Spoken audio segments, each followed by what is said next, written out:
everyone, my name is Zoe Del Sunor. I'm a student here at Slippery Rock in Safety Management. Last summer I did an internship in Environmental Health and Safety where I dealt with not only the safety of humans but the health of the environment and subsequently the wildlife. So first of all, has anyone here fed wildlife, even throwing food to a bird or a squirrel? Most of us have, and I'm sure we didn't think anything was wrong with that, but after centuries of feeding wildlife and over a century of wildlife tourism, recent studies have shown that it's more harmful than we thought.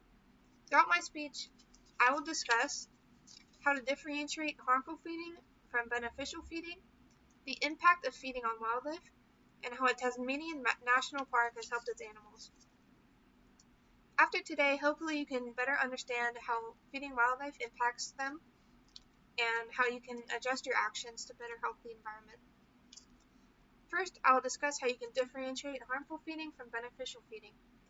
Harmful forms of feeding include inadvertent or unstructured. Inadvertent feeding is when you accidentally leave food at a picnic, for example, and an animal finds the food. While you're not directly feeding the animal, it can still get them accustomed to human contact, and we'll discuss how that's harmful.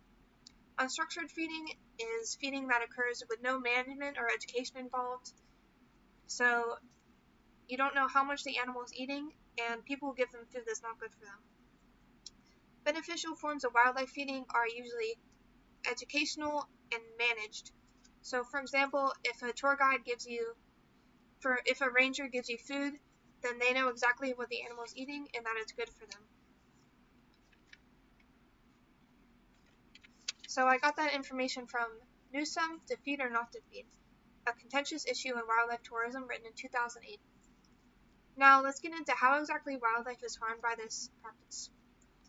Animals who are fed by humans become accustomed to them and approach them looking for food. This is harmful because it changes their behavior. Instead of spending time hunting, they spend time resting and overbreeding. Of course, this causes overpopulation and it causes them to be less active and lazing about more. They will lose important skills like foraging and hunting, and they won't even be able to teach it to their offspring. They also have a risk of violence by poachers and people who grab them, and also they'll loiter by roads and get hit by cars, which happens a lot. In addition, acclimated wildlife can even be a danger to humans. Wildlife has been shown to attack humans who deny them food or startle them by making sudden movements.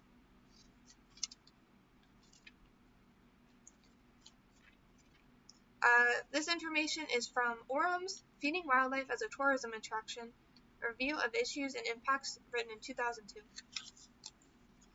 Finally, I will discuss how a Tasmanian National Park has helped their animals avoid wildlife feeding.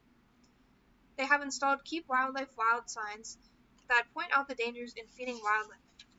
Before these signs were installed, most people didn't see a problem with wildlife feeding. They thought it was normal and that it helped the animals.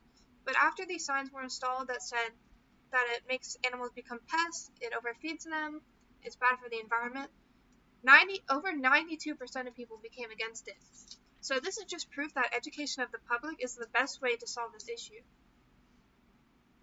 I got this information from Malik in the journal Feeding of Wildlife, How Effective Are the Keep Wildlife Wild signs in Tasmanian National Parks, written in 2003.